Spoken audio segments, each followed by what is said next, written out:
നമസ്കാരം. ജ്യോതിഷ പങ്ക്തിയിലേക്ക് എല്ലാവർക്കും സ്വാഗതം.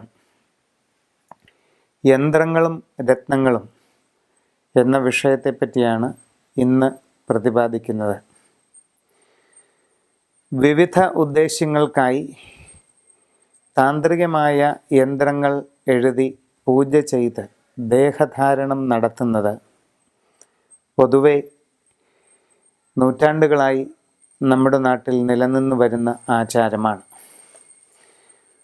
ജീവിതത്തിൻ്റെ ഓരോ സാഹചര്യങ്ങൾക്കനുസരിച്ച് ഓരോരോ ആവശ്യങ്ങൾക്കും ലക്ഷ്യപ്രാപ്തികൾക്കുമായി വ്യത്യസ്തങ്ങളായ ഓരോ യന്ത്രങ്ങൾ തയ്യാർ ചെയ്ത് ധരിക്കുന്നത് വളരെ പണ്ട് മുതൽക്കേ ഉള്ള നമ്മുടെ നാട്ടിലെ ഒരു ആചാരം തന്നെയാണ്.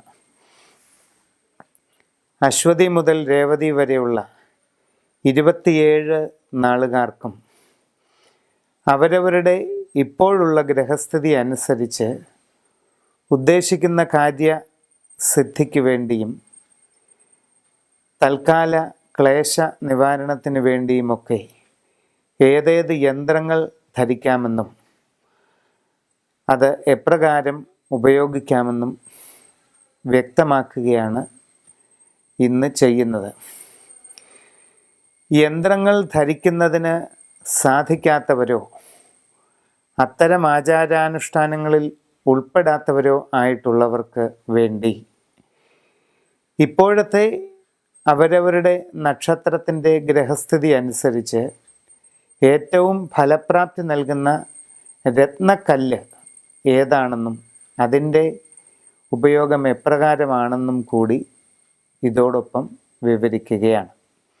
അശ്വതി മുതൽ രേവതി വരെയുള്ള 27 നാളുകാരുടെയും യന്ത്രങ്ങളും രത്നങ്ങളും ഏതൊക്കെയാണ് ഇപ്പോൾ ഉപയോഗിക്കേണ്ടത് എന്ന് പറയുന്നു. ഉത്രട്ടാതി നക്ഷത്രക്കാർക്ക് അഷ്ടമത്തിൽ വ്യാഴം, 10ൽ ശനി, ഇങ്ങനെയാണ് ഗ്രഹസ്ഥിതി. ഉദ്ദേശിക്കുന്ന അനേകം കാര്യങ്ങൾക്ക് തടസ്സങ്ങളുണ്ടാകാം. ധനപരമായ നഷ്ടങ്ങൾ, പരിശ്രമങ്ങൾ വിജയിക്കാത്ത സ്ഥിതിവിശേഷം, ലക്ഷ്യപ്രാപ്തിക്കായി തീവ്ര പരിശ്രമം ചെയ്താലും യാതൊരു ഫലവും ഉണ്ടാകാത്ത സ്ഥിതിവിശേഷം, ഇങ്ങനെ പല വിധത്തിലുള്ള സമ്മിശ്രമായ ഫലങ്ങൾ അനുഭവപ്പെടാവുന്ന ഒരു ഘട്ടത്തിലൂടെയാണ് കടന്നു പോകുന്നത്. ലക്ഷ്യപ്രാപ്തിക്ക് പൂർണ്ണത കൈവരിക്കുന്നതിനും ഉദ്ദേശിക്കുന്ന കാര്യങ്ങളെല്ലാം ഫലപ്രദമായി നടക്കുന്നതിനുമായി ഈ നാളുകാർ ജയദുർഗ യന്ത്രം ധരിക്കുക. അതോടൊപ്പം യന്ത്രധാരണം ബുദ്ധിമുട്ടുള്ള വ്യക്തികൾ സമുദ്രനീലക്കല്ല് വെള്ളി ലോക്കറ്റിലാക്കി ധരിക്കേണ്ടത് അത്യാവശ്യമാണ്.